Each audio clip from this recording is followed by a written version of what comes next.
السلام علیکم ورحمۃ اللہ۔ ہمارے ہاں جرابوں پر مسئلے کے بارے میں اختلاف پایا جاتا ہے۔ فقہ حنفی میں دلائل کی روح سے تو آگے ہم بیان کریں گے کہ یہ کپڑے کی موٹی جرابوں پر مسح کے قائل ہیں اور چمڑے کی جرابوں پر، لیکن یہ ہمارے ہاں جو چل رہا ہے فقہ حنفی کا عملی موقف وہ یہی ہے کہ وہ صرف چمڑے کی جرابوں پر مسح کے قائل ہیں۔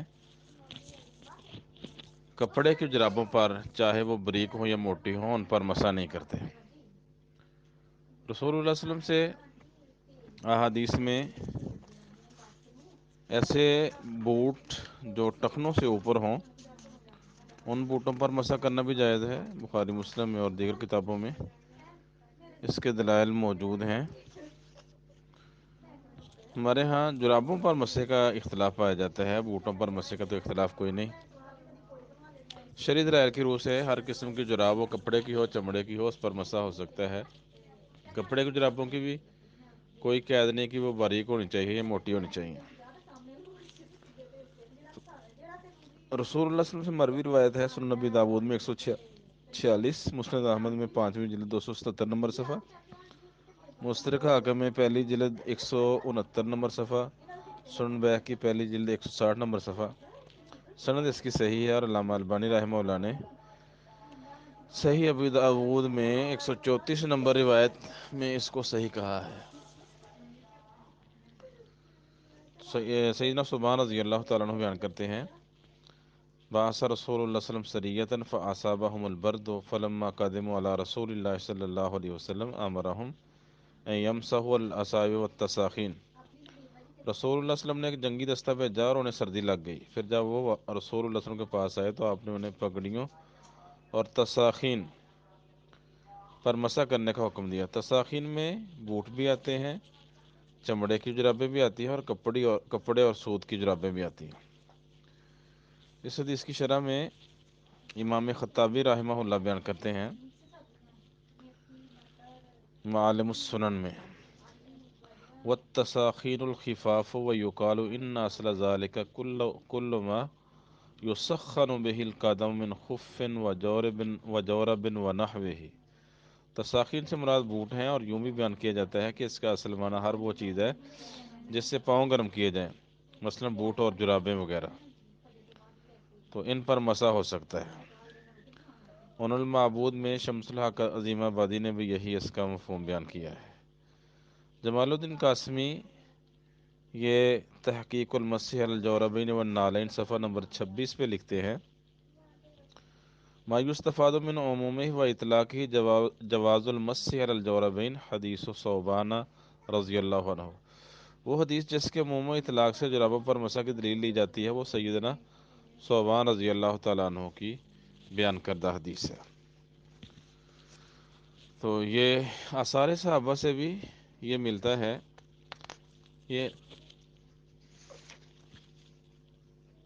6 صحابہ کرام ہیں جن سے صحیح سند کے ساتھ جرابوں پر مسح کرنا ثابت ہے۔ پہلا اثر ہے حضرت علی رضی اللہ تعالیٰ عنہ سے، یہ الاوسط ابن منذر کی کتاب ہے، جلد 1 صفحہ نمبر 462، مصنف ابن ابی شیبہ 1986 نمبر روایت۔ اس میں عمر بن حریث بیان کرتے ہیں، رأیت علیٰ بالا ثم توضأ ومسح الجوربین، میں نے سیدنا علی رضی اللہ عنہ کو دیکھا، انہوں نے پیشاب کیا، پھر وضو کیا اور جرابوں پر مسح کیا۔ دوسرے صحابی ہیں ابو امامہ، ان کی روایت ہے، ان کا اثر ہے مصنف ابن ابی شیبہ میں 1979 نمبر روایت، سند اس کی حسن ہے۔ ابو غالب بصری تابعی بیان کرتے ہیں، رأیت ابا امامہ یمسح علی الجوربین، میں نے سیدنا ابو امامہ کو جرابوں پر مسح کرتے دیکھا۔ تیسرے صحابی برا بن عازب ہیں، ان کی روایت ہے 1987 مصنف ابن ابی شیبہ میں، سند اس کی صحیح ہے۔ رجاء بن ربیعہ رحمہ اللہ بیان کرتے ہیں، رأیت البراء توضأ فمسح الجوربین، میں نے سیدنا برا بن عازب کو دیکھا، انہوں نے وضو کیا اور جرابوں پر مسح کیا۔ چوتھا اثر ہے ان سے عقبہ بن عامر رضی اللہ تعالیٰ عنہ سے۔ ابو وائل شقیق بن سلمہ رحمہ اللہ بیان کرتے ہیں، عقبہ بن عامر رضی اللہ تعالیٰ عنہ سے، انہوں نے وضو کیا و مسح الجوربین، اور جرابوں پر مسح کیا۔ یہ روایت ہے مصنف ابن ابی شیبہ میں ہی، سند اس کی صحیح ہے۔ پانچواں اثر ہے ان سے سہل بن سعد رضی اللہ تعالیٰ عنہ سے، بیان کرتے ابو حازم رحمہ اللہ کہ سہل بن سعد رضی اللہ تعالیٰ عنہ نے جرابوں پر مسح کیا۔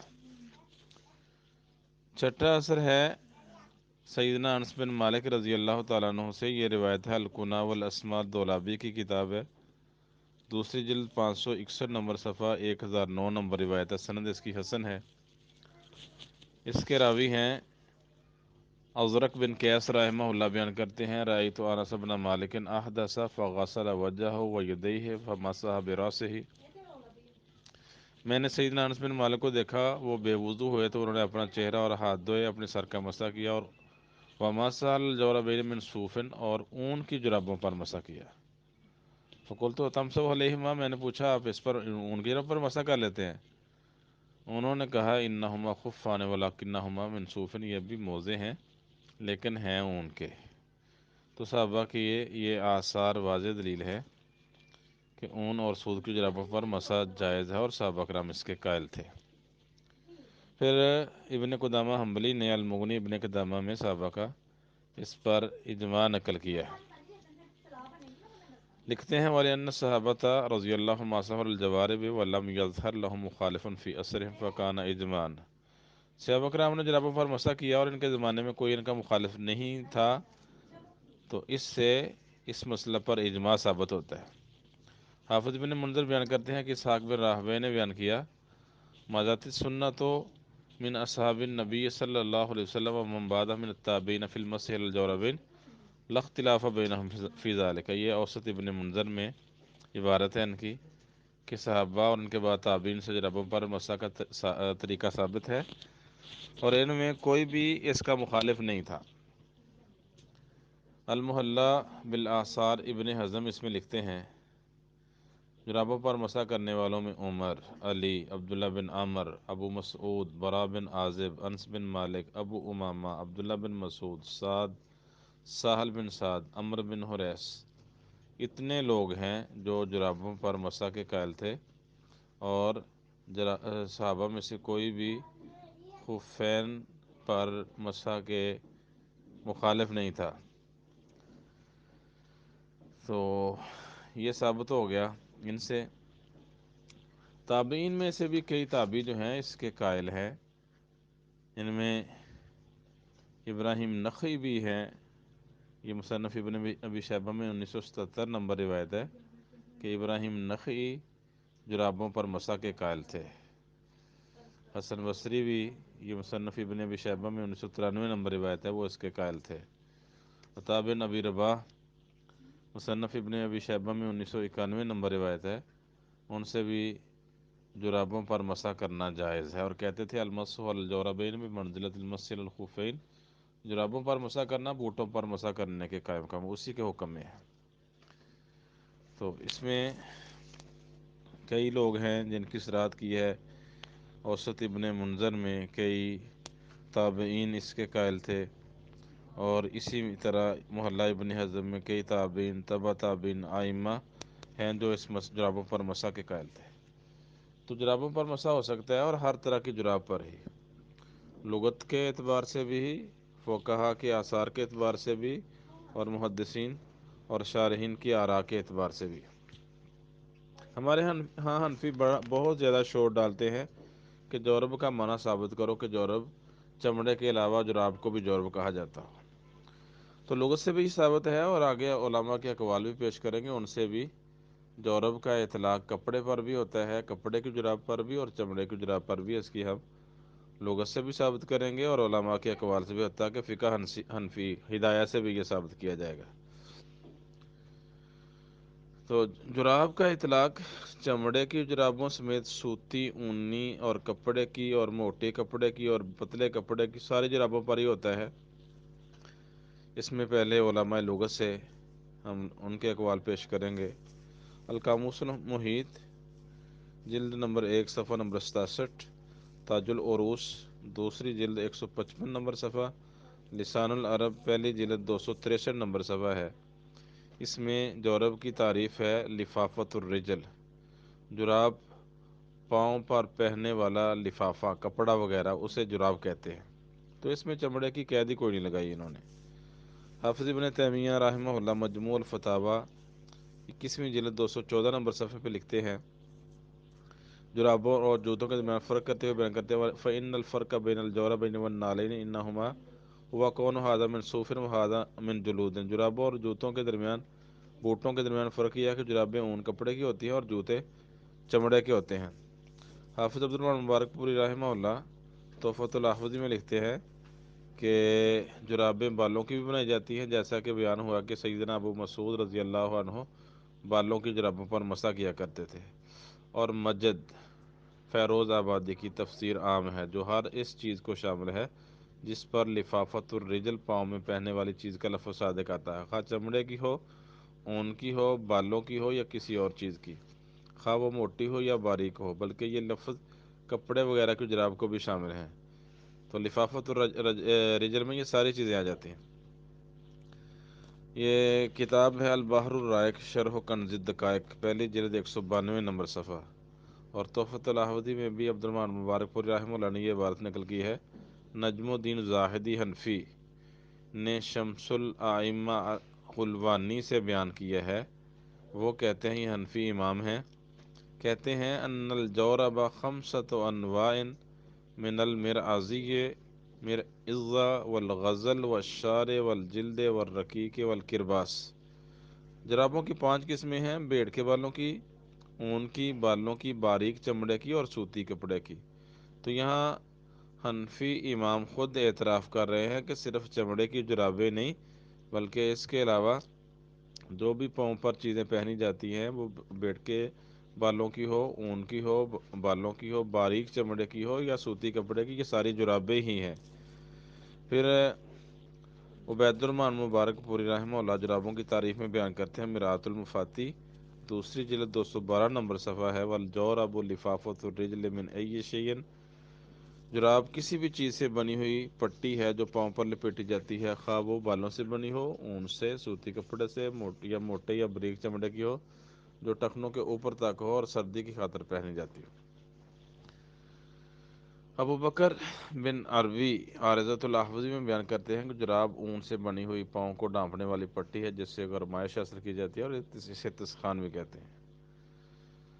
خطاب مالکی کے لکھتے ہیں، التوضیح فی شرح مختصر ابن حجم میں، والجورب ما کان علی شکل الخف من کتان او صوف او غیر ذالک، جراب سوت، اون یا اس جیسی کسی اور چیز سے بنے موزے جیسی چیز ہے، اسے جراب کہتے ہیں۔ علامہ عینی حنفی یہ البنایہ شرح الہدایہ میں لکھتے ہیں، پہلی جلد 607 نمبر صفحہ ہے، الجورب هو الذي يلبسه أهل البلاد الشامية الشديدة البرد وهو يتخذ من غزل الصوف المفتول يلبس في القدم إلى ما فوق الكعب۔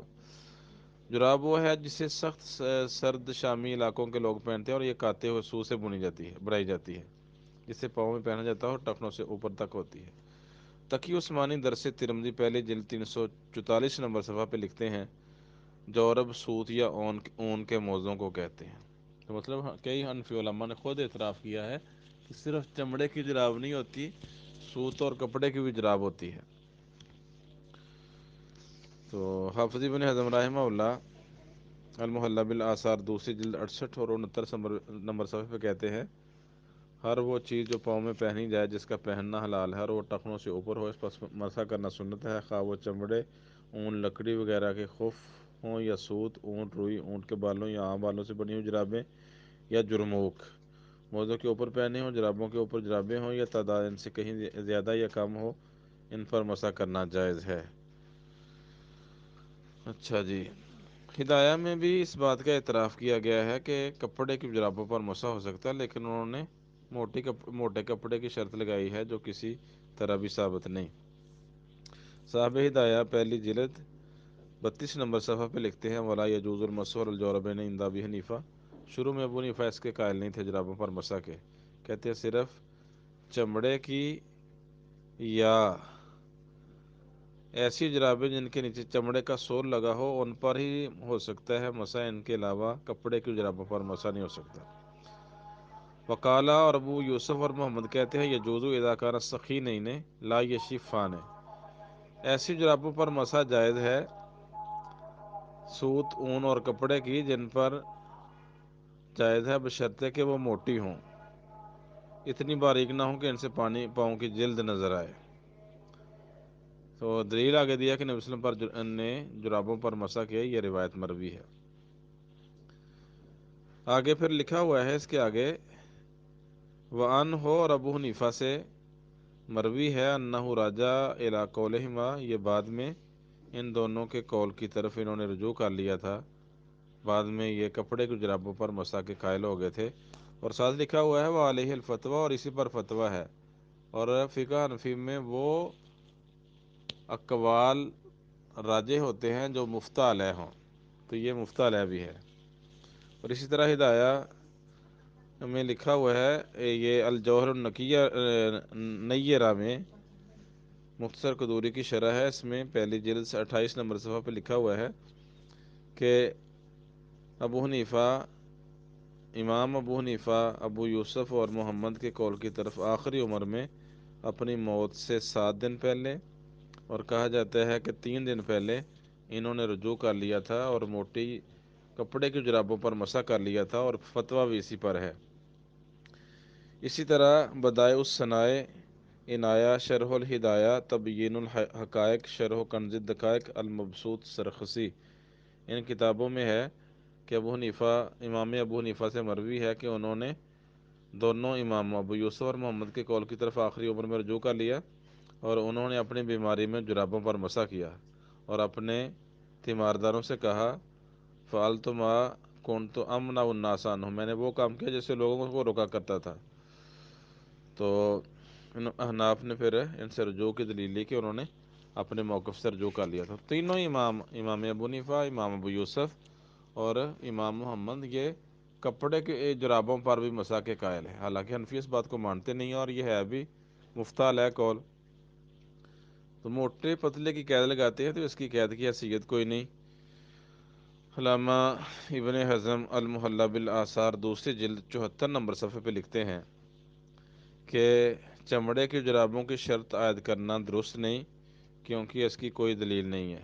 اس کی دلیل نہ قرآن و سنت میں وارد ہے، نہ کوئی قیاس ہے، نہ کسی صحابی سے کوئی قول منقول ہے۔ چمڑے کے علاوہ دیگر جرابوں کے مسح سے روکنا غلطی ہے، کیونکہ یہ عام جرابوں پر مسح سے روکنا رسول اللہ صلی اللہ علیہ وسلم کی ثابت سنت اور آثار صحابہ کے خلاف ہے۔ نیز وہ احادیث جو ہم نے بیان کی ہیں ان میں چمڑے کی جرابوں کی دیگر جرابوں سے تخصیص نہیں ہے۔ پھر حنفیوں، مالکیوں اور شافعیوں پر تعجب ہے کہ کسی صحابی کی مخالفت جب قول یا عمل صحابی ان کی تقلید کے موافق ہو تو اس مخالفت پر سخت تنقید کرتے ہیں اور اسے بڑا جرم گردانتے ہیں، جبکہ وہ اس جرابوں کے مسئلہ میں 11 صحابہ کی مخالفت کر رہے ہیں۔ مسئلہ کو جائز قرار دینے والوں میں سے کوئی بھی صحابی ان کے مخالف نہیں، اور عام جرابوں پر مسح کو جائز قرار دینے والوں میں کئی جلیل القدر صحابی ہیں، جن میں حضرت عمر، عبداللہ بن عمر، علی اور عبداللہ بن مسعود رضی اللہ تعالیٰ عنہم بھی ہیں۔ آگے ان کی کتاب ہے علامہ جمال الدین قاسمی کی المسح علی الجوربین، اس میں صفحہ نمبر 70-71 پہ لکھتے ہیں جراب کا معنی لغت اور عرف میں واضح ہے، جیسا کہ ہم نے لغت اور فقہ کے ائمہ سے اس کا مفہوم نقل کیا ہے۔ ان میں کسی لغوی اور فقیہ نے اپنے مفہوم و مراد میں اس کے چمڑے کے ہونے یا موٹے ہونے کی شرط بیان نہیں کی۔ جب لغت اور فقہ میں جراب کو مطلق بیان کیا گیا ہے تو یہ معنی باریک، موٹی، منعل چمڑے کی جراب اور غیر منعل سوتی اور دیگر جو جرابیں بنی ہوتی ہیں کپڑوں کی، ان سب پر ہی صادق آتا ہے۔ اس لیے جرابوں پر کسی بھی قسم کی جرابیں ہوں ان پر مسح کیا جا سکتا ہے۔ السلام علیکم۔